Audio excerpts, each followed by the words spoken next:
Oh, this is fantastic. Good to see all of you and the energy in this room. Kabir, I think, set a wonderful foundation for the subject matter today. And I'm very pleased to have my fellow panelists here. I'm going to do a quick introduction before we dive into the subject. Karen has a very, very interesting history. She served as vice president of Atlanta Tech Village, America's fourth largest tech startup hub.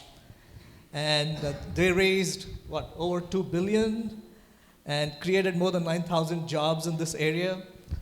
She also served as a venture partner with Atlanta Ventures, focusing on early stage investments.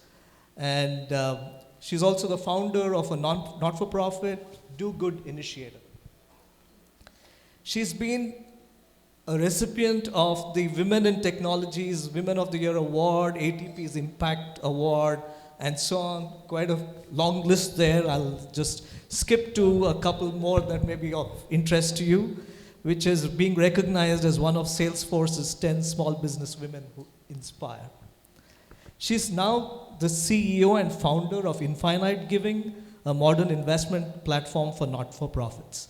And she'll talk a little bit about her journey through these experiences, and especially what she's doing at Infinite Giving. Her experiences in the tech, venture, and nonprofit worlds, I think that's a great chemistry there that will be really useful as we get into this subject. Anir, on my left there, he spent a lot of time in the corporate world, doing M&A and strategy at Recall, SunTrust, Deloitte Consulting, and then moved to ADP to drive M&A there. Moved on to Equifax as the Chief Marketing and Product Officer, and scaled a small data services unit into $1 billion fintech business unit. He was Chief Strategy Officer at Equifax, and now he's the Chief Operating Officer of Empinfo, which is a Bay Area startup, which brings interesting and diverse perspectives, especially transitioning from a large corporate environment into a Bay Area startup. I'm sure the transition is exciting in itself. That's right. And just to give you a quick background, I started my career with a startup in India and came here into the United States in '91 to set up the US operations. And this was the year of recession, so it was a pretty interesting wake-up journey for me as well. And I'll share some experiences in that journey as well. And I used to run US operations for this startup, and then eventually, as we scaled, went public, I ran their venture arm for several years before starting my own company, VectorSpan, and where we focus on mergers and acquisitions, especially cross-border transactions. So with that, let me start with Karen.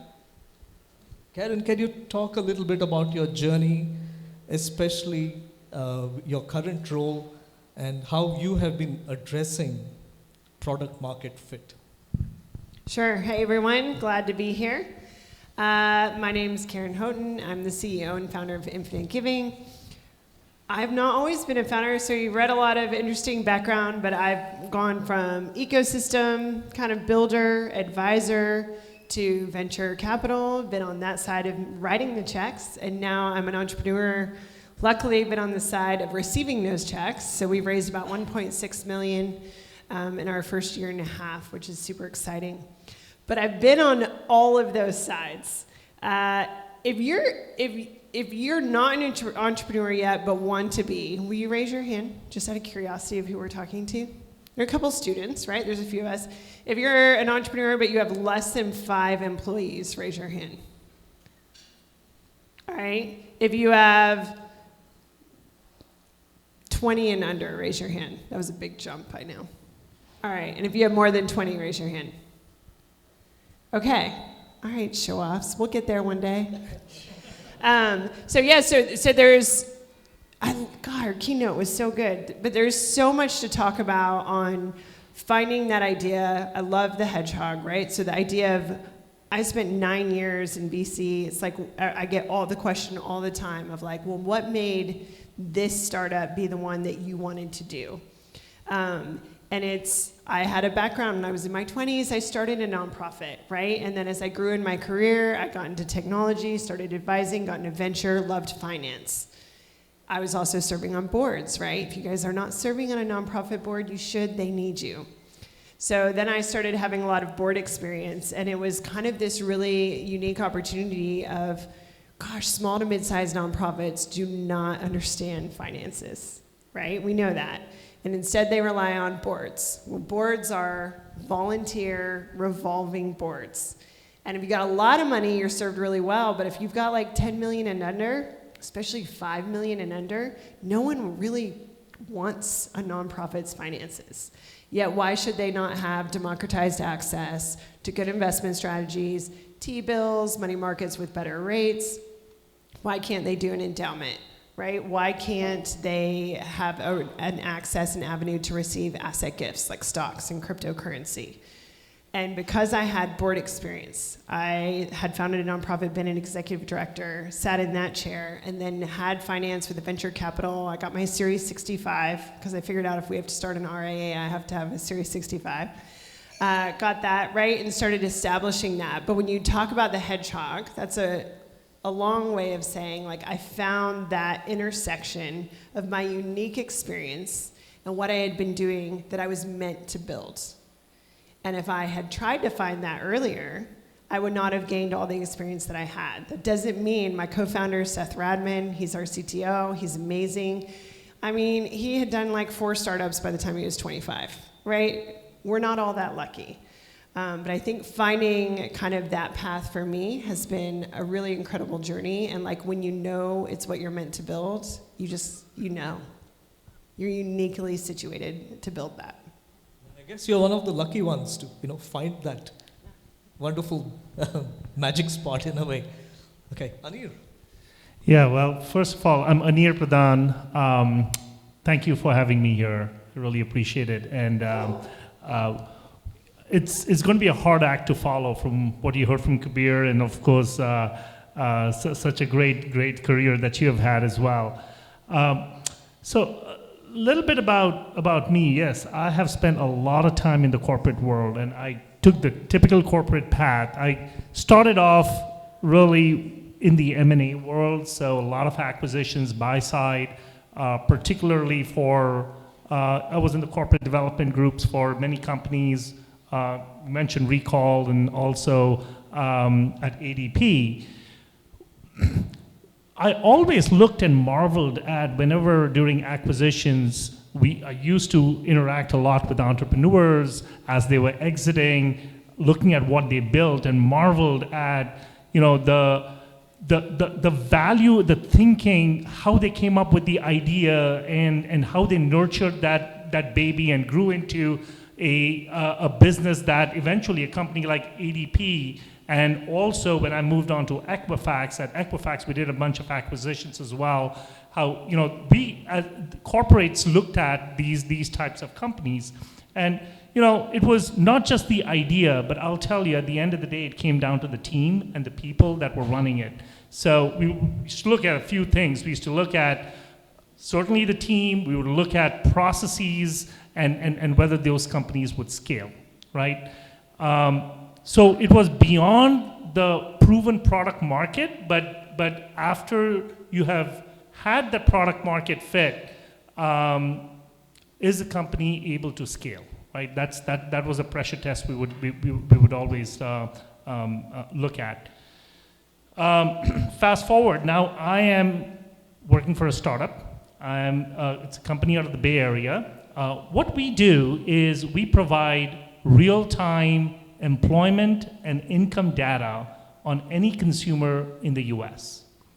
Okay, the question is, why would you even want to know that, right? In order to understand that, what we do or how we do it, I think first you need to understand why we do it, right? So, and another way, the way to ask this question, I look at it is, in order to understand the product, you have to understand the market, right? Our market is really, it started off at the last financial housing crisis we had in 2009, right? We've read all sorts of books around it and watched movies and whatnot, and there's plenty of blame to go around.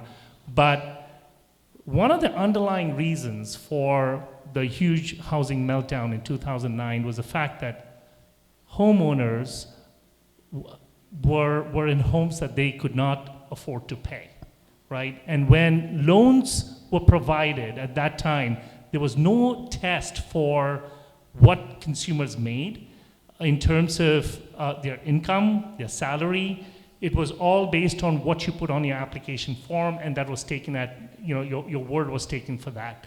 So post-housing crisis in 2010, 2009, the Dodd-Frank Act was passed, and as part of that, the regulatory body was FHFA, which now owns Fannie Mae and Freddie Mac, which you may have heard about. These are the two regulatory bodies for housing. They mandated that any conventional loan now needs to be verified for the applicant's employment and income information, right? So there was a market force that was driving a need for verifying someone's employment and income data. So what do you think happened? Well, all of a sudden, mortgage companies set up call centers, right? And they were trying to verify this information. They were looking for places where they can verify this information, and where do you think they went? They went directly to employers, right? So if I'm a W-2 employee, I was working at Deloitte Consulting then, they would have probably called Deloitte if I was looking for a home loan, and they would ask Deloitte HR, hey, do you have Anir's information? We'd like to understand how much he makes, how much he has made in the last year, did he have, was he paid bonus, and so on. And based on that, mortgage loans were issued. So the problem was created, actually it was a two-sided problem. You had mortgage companies wanting this data, but all of a sudden, employers now wanted this, had to set up their own HR hotlines to be able to provide this information. So therein came a product idea, serving employers to alleviate the burden of getting all of these different calls you were getting from mortgage companies, and at the same time, can you provide this data to mortgage companies that you need to process your home loan? And that was the genesis of the product, and that was our product 1.0. At Equifax, we developed that product. So we pioneered that product, and we looked at what was the product market fit then, okay? Fast forward, now this was around 2010, 2011, when that product market need was met, but the market evolved, right? Market evolved over time, and then fast forward 5 years down to 2015, there were a new surge of fintechs that came in, and these fintechs wanted to provide loans pretty much online, being able to do it through your mobile app. They were looking, again, to consume this additional source of data that went beyond credit scores. So that was another need where we felt again, no more wave of calls going back to employers. Instead, if we can provide this information in real time, so that was another evolution of our product market fit, where we had to evolve and provide this information. Fast forward now to Empinfo, we are, market expectations have changed. People want things done better, faster, quicker, with a better user experience.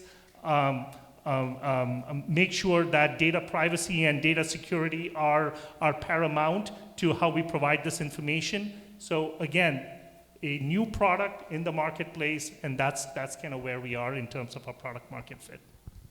I love how you mentioned understanding the market. Finding an idea is really hard. Like, people act like the idea is easy. It's actually hard. It's like, what is the pain point? Can you prove it out? Everyone talks about customer discovery, right? I think we did 100 customer interviews. But if you're going to build a company, it's going to take 7 to 10 years, right? This isn't a 2-year, I mean, if you're that lucky, right? But at a minimum, it's going to be 7 to 10 years. So you can spend 7 to 10 years building a company with a small market, or you can spend the same amount of time and the same amount of effort for a big market. So really understanding, you may have the most brilliant idea ever, but if it's a small market, is it worth that time and energy and blood, sweat, and tears to put into it? And I think knowing that, right? So like, I know you think nonprofits, okay, well there's 1.5 million nonprofits. They hold $2 trillion in securities and savings. If you go all the way down to a small nonprofit, under 10 million, there's still $350 billion sitting in securities and savings. Is that worth 7 years of my time? Even if you get X percent, like a small percent of that, yeah, that's a meaningful business that has multiple revenues, multiples on that revenue. So understanding that, because there are a few ideas that I kind of went through and did customer discovery. I was like, I can build this, it's gonna be a great company. And then I was like, is it big enough? Is it big enough to make that much of my life worthwhile? And for me, it wasn't. And so that's a really big challenge that I received, and I went through several ideas before I got to Infinite Giving, where I was like, actually, that's a market we can go after, and it will have, a really purposeful intent. I'm passionate about it, but we can be big. Yeah. I mean, for me, I always, when I talk to my team and we talk about product market fit, actually that phrase doesn't sit well with me. I like to think about it as a market product fit. Because you really got to understand your market before you even define what that product is. You really don't want to create a hammer looking for a nail to hit, right? So you're looking for that market, and you really need to understand that market. Who is your market, right? What is that market, and what are those market needs? And understanding that will truly help you get to defining what your product is, and then therein lies the fit. The other thing is also around in terms of market. Market is not a static thing, right? I mean, market expectations change, needs change, markets evolve. So as such, that's when your products need to evolve. I mean, I don't have product market fit yet, right? So there's also that element of like, well, how do you know when you have product market fit? I don't know what you would say. There's, of course, metrics. You can track metrics and stuff, and we're sliding into product market fit. Like, I'm starting to feel it, right? We've done a couple pivots and tried different things to where you're doing it. I think it's about a feeling, right? Especially as a founder, like you start to feel it. Like, when are your clients and customers like pulling you, like, or I guess I should say they're pushing you, right? It's a push versus a pull. Like, how hard am I having to sell that product? How hard am I have to pull that customer into like, no, you really want what I'm buying? If you have to do that, you do not have product market fit, and you need to go back. But the moment you start to feel that momentum, and all of a sudden those conversations become a lot easier. It doesn't mean they're all yeses, but they're a lot easier. Then you're starting to have something. And then you start to follow that and be like, all right, why are these conversations easier? Why am I closing more quickly? Why are people coming to me? That's when you start to feel that first initial product market fit in those early days. And God, it's a good feeling. So good. And in a way, there is nothing which is a generic market, right? Because as you're defining where you want to play, what the opportunities are, what the sizing of that market is, it's not one big blob. And one of the secrets to product market fit is figuring out which micro blob, and the micro blob may itself be a humongous opportunity. Like, we've seen several of our TiE members, for example, specialize in security.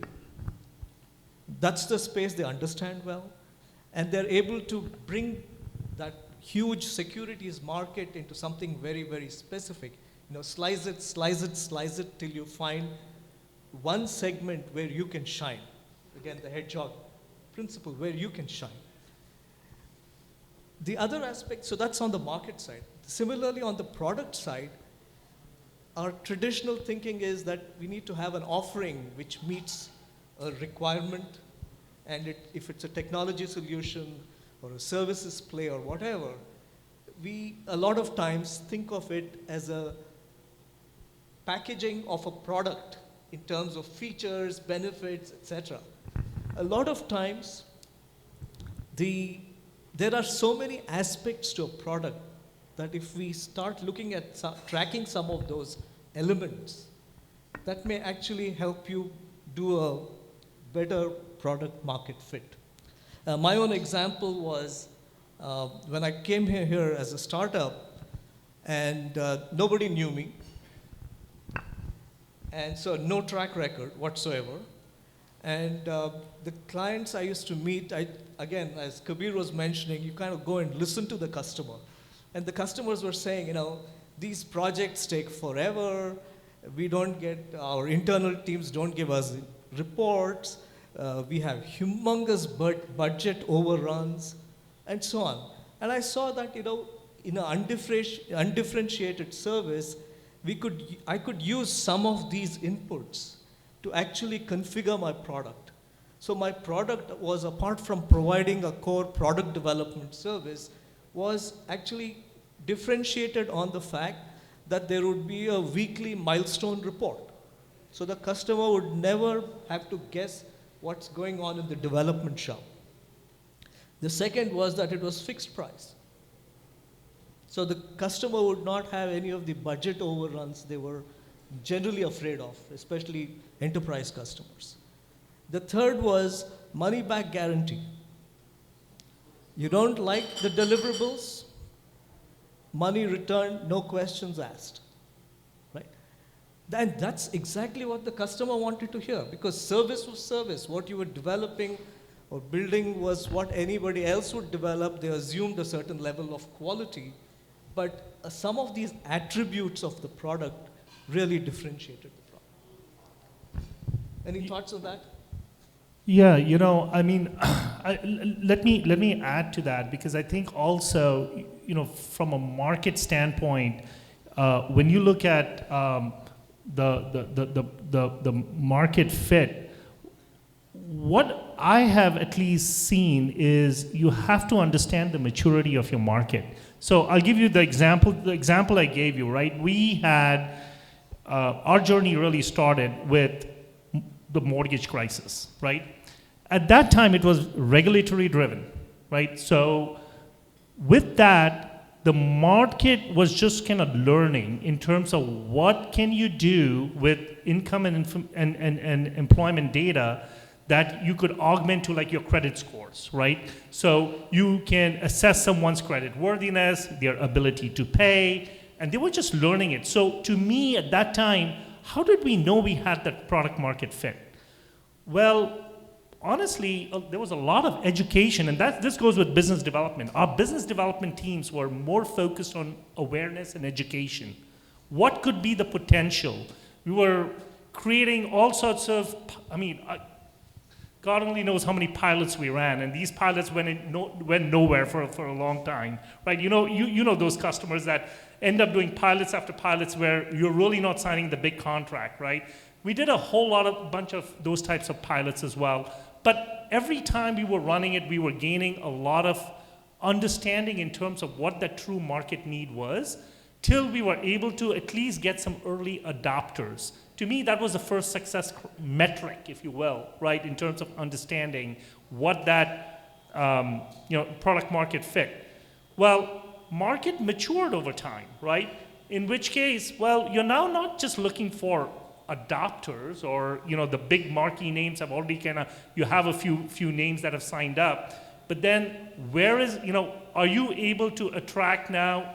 This is where you start playing your metrics game. You start to look for how many, from a biz dev standpoint, what's your pipeline? How are you growing that pipeline? How many are you onboarding, and driving some of the scale benefits around that as well. And then you have to change your metrics as well as how you define your product market fit. If you are looking at a particularly mature market, and you kind of, this is where you crank the gas and say, hey, how do I scale, and what are my scale metrics for my product market fit? Because you're beyond proving whether the concept works, but now you have moved on to where you're trying to get more revenue in a small amount of time, and proving that it not only it works for a couple of clients, but it can work to a variety of different clients as well. I mean, when you talk about talking to customers, you have to stay close to your customer. So you do customer discovery, and you're like, okay, great. If you haven't done customer discovery, read the Mom Project. It's a great resource for that. But you do all this customer discovery, and then like he said on the keynote, it was like, well, yeah, and then you go build it, right? Because you're doing what you're supposed to do. You know the problem. You know you're going to build it. And then, oh, yeah, then you start learning, too, because it's like, well, who's going to pay for it? Like, so you can't build and avoid, but then you also, at some point, you have to build. And then you do your first few sales, and then you do the next few. But like, your customers will always be your priority. Staying close to them, getting feedback, because as your point, their needs change as you mature, as the market changes, it all shifts. And if you're not talking to your customer regularly, especially as an entrepreneur, like, you should be closing at a minimum those first 30 deals yourself. Like, do not outsource those, because closing those deals is what's going to teach you. And then you should be checking in, because that will inform your product. It'll inform, are you getting close to product market fit? Where do you go from there? That doesn't mean you do everything the customer tells you to do. We got a whole list of like, oh yes, you want that, they want this would be interesting, but we do track all of it. And then that lets us know, like, okay, this is being repeated. This is a need, and this has been, requested 10 times. Let's look at that. What kind of, tech debt would we have to go build this product, and how much value would it create? But we're all starting to get data-driven, right? By looking at, like, what is the market, who's telling you, and that's kind of, when in the beginning, it's an experiment. We're still experimenting. We're a year and a half in. We're babies, right? So we're throwing everything at the wall, and we're like, what sticks? Okay, that sticks. We didn't realize that was going to stick. Should we pivot? We're doing a soft pivot right now, and we're like, oh, actually, that's scaling more quickly. Is that going to get us to product market fit quicker? So as you're thinking about your ideas and as you're building, you guys probably know this, but I always say you should have really strong convictions, loosely held, right? So it's like, hey, I know this, and I know this is the problem I'm going to solve, and I'm passionate about it, but I may be wrong, or I may be going about it wrong, or the product and kind of the original vision may not be what's going to bring the revenue in, right? So it's always staying close to that customer, and then letting the product kind of and the vision for your company and how you're serving your customer, let it kind of ebb and flow as you're informed and as you mature and grow. And I cannot overemphasize that aspect, which is first-hand conversations with customers. It's not hiring somebody else to do your market research for you, or depending on some hearsay, but being in front of the customer, listening intently, right? It's the small things that will actually tell you whether you have a good product market fit or not. Especially those CS students. There are a couple of you guys. Y'all can build stuff. So you'll just go build because it's easier and that's what you know, because it's awkward and hard and weird to like go out and find customers and be like, I don't have a product, but I just need you to talk to me. But like, don't build before you talk to them. And the biggest show of support, show of confidence, or feedback to you that your product market fit is good is if a customer can pay you in advance for a product that has not been developed. Just a concept, just a PowerPoint, just an idea, just a few scribbles on a napkin, right? If that can get you an investment in whatever form, customer advance, equity, whatever, debt, whatever it is, that's a show of confidence. Because if you go out and, as Kabir was mentioning, you go out and talk to 100 potential customers, nobody will throw cold water on your idea. Your ideas will always get support because the people want to be nice to you, right? But the real proof of the pudding is, will they open their wallets, make an investment in whatever form, or take a risk on your behalf? And even if they won't write you a check, getting them to put in writing that they will pay for it if you build it. Like whether it's an LOI, right? So a letter of intent, or even in an email, they're just pushing back and being that kind of bold to be like, but if I build this, is it something you would pay for? It's not as good as getting a check, but it gets you a little bit closer. Like if they ghost you on that, then they're not going to be a client of yours, Yeah. right? But if you can actually get them to verbally or in writing be like, no, I would pay for that. If they say those words, that conviction just moved a little bit closer to tell you that you may be onto something. So let's switch gears now and assume that product market fit is good, right? Now comes the next problem, right? How do we scale, right? And so what are your thoughts on scaling, right? What is needed? Do you need a good team for that? Do you need a lot of money for that? What exactly do you need to scale your business? Well, Sure, go ahead. team, absolutely. I mean, there is no doubt. Now, I might even challenge the old way of thinking and say maybe it's not the same team that took you to where you are, right? You do need people, you need folks who can think more. I hate to use the process word, but you start thinking about scale. You got to have process, you got to have technology, right? And you got to have the right team to do it. And it is going to take sometimes courage as leaders leading that next phase of growth after you have a defined product market fit to scaling, to make those calls to say, look, I'm going to be investing in scale.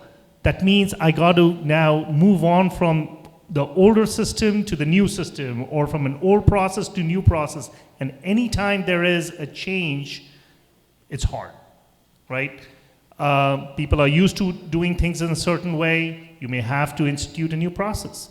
People, especially in a startup world, you're looking at, it's all about being nimble. You can still be nimble, although you can have certain processes that can help you scale, but you still have to be nimble within those confines as well. So I would say it's a balancing act, but it can't be the wild, wild west where you may have had that in the past, where you have all those creative ideas and you are iterating on it. You need to continue to have those innovative juices still going. But I think it's really important that you define the right team that's going to take you to the next level and have the right processes and tools in place to help you get there. Yes.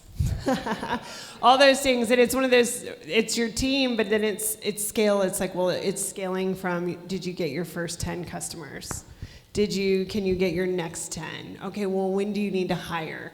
How do you hire? Do you have systems for hiring, right? So even right now, I'm like, all right, we're sliding into product market fit. We've got engineers, we've got some things. I want to hire some salespeople. I'm going to hire 3. And they're going to go, but I really only want 1, right? But that's part of like this scaling. So I'm going to be like, I want to see, because I don't know yet. I'm still throwing stuff at the wall, right? So it's like, I'm going to hire 3, and they're going to go on this channel, they're going to go on this channel, and they're going to go over here, and we're going to see what sticks, right? And the person, right, we're going to find out really quick who works and who doesn't. And then all of a sudden we start to have a pattern, and we can repeat that. And we're like, all right, so if we're going to do sales, this path is more repeatable, and here's how we can get. And then you start creating systems, right? Like right now when it's been like 4 of us, 5 of us, that's easy. All right, well, if you're going to go from 5 to 10, all right, are we actually using the CRM the way we're supposed to, right? Do we need to bring in an accountant instead of just someone kind of in-house doing QuickBooks occasionally? So there's all these like key points that when it becomes painful, that's when you do it. If you do it too soon, you're going to start spending money on stuff that you're like, you don't even know if it's a thing. Don't spend money on that. But I think the scalability, and then I haven't had the honor yet of growing my own startup. We're in financial technology, so it's super expensive. So for us, funding was really important because there's a lot of overhead, right? Custodian fees, things like that. But being able to grow from like that 10 to 20, that 20 to 50, 50 to 100, at some point, you may or may not be the best person to run that company.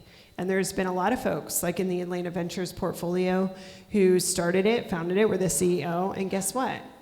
they're not the right ones to run that company, right? Kyle Porter recently stepped down from SalesLoft. Eric Spett stepped down from Terminus. Maybe I'm going to say not even stepped down, stepped over, right? They're on the board of directors. They're over here, and they had an incredible run. They're tired. They want to do something different. They've built a sustainable business. So I think always just thinking about scalability is in steps. So I'm not going to worry about how do we get to 100, but I'm going to worry about how we're going to get to 10. And then 20, and the systems that you have to create to make sure that that's possible. A quick add to that as well, because I completely agree. And when we talk about scaling, right, you shouldn't just necessarily think about, oh, it's the product, right? Now you're looking to convert what was a product more into a business scale. What that means is really scaling for your finance function, for your marketing function, whether you need to have a CRM now in place to support sales. So all of the supporting processes that help you enable the business itself, they all need to scale, right? So just your thinking has to go just beyond what you're trying to do with the product. And when you start selling a lot, everything that you're doing manually has to become automated because you will die, right? You will burn out. And so even like the product, all the scalability is like, what can we automate? What can we outsource? Like every product, it's your MVP. Your product will never be a finished product. You are going to iterate, you're going to do, release the next and release the next and release the next. And so even for us, we're like, all right, here's the MVP. Oh wait, people bought that. That was cool. We can't scale it that way. We got to go rebuild something else. So now we're doing this whole other sprint, So it's just a constant process. But I think every time you do that, the more you can automate it, that's what helps you move towards scalability. Yeah, I think this is great because we all know that change is constant. Markets change, products have to change with it, and you heard a few more dimensions. Your team has to change with that. And it applies to both the product market fit, as well as scaling. And all of that is the idea of the two most important traits that I believe is a part of being an entrepreneur is resilience and grit. Because you're never finished, right? And it's all a part of that. So if you're resourceful and have resilience and grit, then you can do it. And know when to pivot. That's yet another aspect of it. Anyway, I think this subject is so rich, and there is so much to talk about, but like all resources, time is short. So what we will do is maybe take a few questions from the audience and then call it an evening.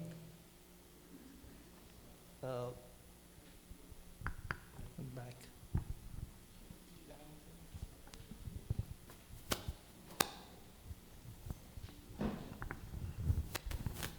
I know I have a loud voice, but I know it's being recorded, so we'll do that. Karen. So if you don't know Karen, she's actually a really good BS meter. She's probably like her VC time. She can actually pick out really, really good startups and really great founders.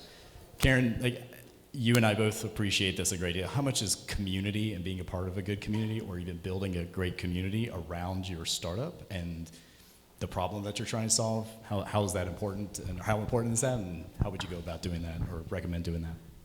Community is everything. So it's lonely, it's isolating to be an entrepreneur, right? You're doing this, even if you're surrounded by people, you feel lonely because it's hard, and when you're the boss and you're the founder, that's where it goes, right? You're the one holding the burden for everybody. So I think, honestly, my superpower has been being connected to amazing people.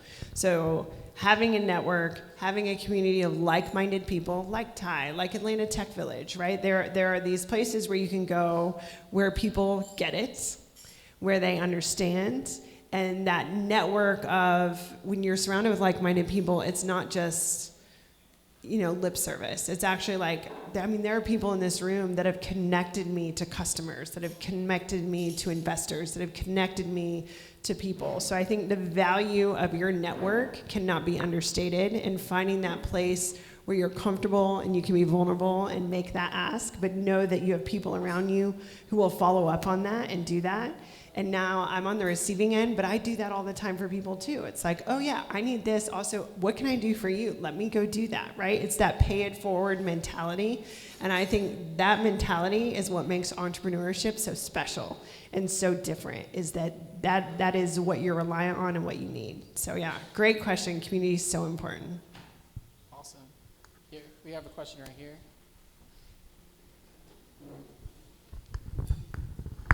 Hey, thank you, Madhu, Karen, and Anil. So you talked about scale and also about the business development, right? My name is Ram. I'm running a B2C startup, right? Always one thing which I'm struggling is Airbnb took a lot of time initially, whereas Wordle just went like anything, right? So let's say, assuming I have a product market fit, how do I scale it, using the business development in the B2C space? Okay. We are actually faced with a very similar challenge, although we are in the B2B space. I think the key for us was around cost of acquisition, right? And I think that's a challenge for a lot of B2C as well, right? So maybe this may resonate with you too. So for us, scale was all about, and in fact, I've actually just brought it down to a number. Sometimes it's just simple to focus the organization on one number, one metric. Of course, there are trade-offs for doing that, but to get somebody just kind of marching towards, we need to bring our cost of acquisition down to X, and let's figure out how to go about doing that. One of the things that we did was we actually tied in our operations fulfillment team with our sales and marketing team. So to explain, what we are doing is, while we are fulfilling a certain order, we are using that opportunity to convert that particular customer to fulfill that order into an automated customer. So when we go to an employer and ask for this information about an employer, we give them, during the fulfillment process, we give them an easy button to say, would you like to convert all of your data into a real-time basis? So next time around, it's going to be much easier to do it. So for us, it was around cost of acquisition. And we focused our efforts around that, and that to us was the way is the way now to drive scale. Hello. First of all, a very happy Women's Day to all women here. I'm Preeti Tanwar, and I'm a social entrepreneur and put women of color to work and connect them to purposeful careers. So my question is, for the letter of intent, I really like that idea that until, before the release itself, you can get it. The question is, many times I have tried that, but I've got the impression that they feel that I'm confused and I'm not ready yet. So how do you handle, or how would you advise that we should go for that one? Because it seems like whenever I approach through that what would you pay, which means I'm not ready, I'm confused, I'm not knowing what my business model looks like. So it puts me more in a naive situation rather than making an effort to understand the market. So it runs against me. Have you had that kind of experience? And if you did, how did you handle that? So you're saying when you're trying to get like an LOI signed, they're being like, nah, you don't know. Well, that's awkward. You are not the only person that's happened to. So good for you for making the ask. That's the hard part.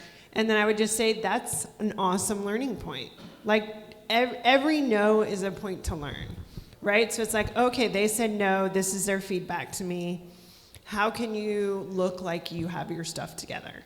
So much is like smoke and mirrors when you're a startup a little bit, right? It's like, oh, I got to look a lot bigger than I am, right? Like even for me, I'm like, oh yeah, like you got to be based in reality, but you definitely want to spin it to where it's making you seem bigger and more established, because perception is powerful.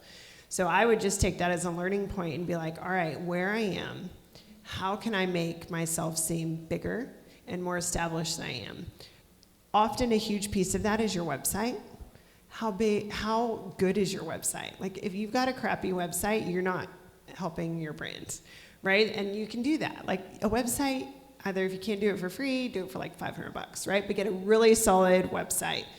if you're, surely no one in here is doing this, but like a Yahoo or a Hotmail email, like don't do personal emails. Like buy the domain, get a professional email, get a really good professional card, make sure that you have a good email signature. So these are all just small things that don't really cost you a lot of money, but that you're able to put in place. Get some referrals of people who know you in your network. They're not clients if you're still starting and all of that, but you be like, hey, if you'd like, a reference of somebody who I've worked with a long time, I'd love to connect you, right? And then like for me, if I have an angel or somebody who's known me in the community, I'm able to do that. And so that, to me, those are really simple things. Have you done all of those already? Some of them. So that's where it's like, all right, how do we look like we're bigger? And I would also use the language really intentional. So when you're talking to that, right? So much of being an entrepreneur is storytelling, right? So you gotta, especially as women, right? Depending on what industry you're in, it's easier for you guys. Like it's so much easier for them, right? So like we have to care more about how we dress. We have to care more about how we're presenting. It's not fair. It is what it is. So I just say any edge that you can have to make yourself seem bigger and more professional. The language, use we, not I, right? So it's like, hey, maybe it is, I'm doing this because it's a party of one here. I'm an entrepreneur, but you say we. Well, we're going to go do this, and then we're doing that. And forward vision into here's our mission. Here's the vision that we have for this company. This is what we're going to accomplish. You may be faking it till you make it, and that's okay. Right? But that's the language you use and the vision and the story that you tell, and that should help move the needle. Great suggestions. And one more idea to think about is how do you make the customer part of the solution, part of defining the solution, so it becomes as much their solution as it is yours.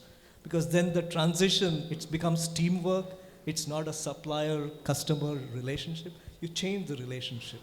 And a lot of people are very open to it because they love entrepreneurs. So with that, thank you both. And we will be here if you want to continue this conversation, but I'll pass it back to... Thank you. Thank you so much. Thank you. Thank you. Madhu, Karen, Anir, a wealth of knowledge and information. Thank you guys so much for joining us this evening. To everybody else, thank you, and we look forward to seeing you at our next event, okay? We'll be doing networking post this, so enjoy.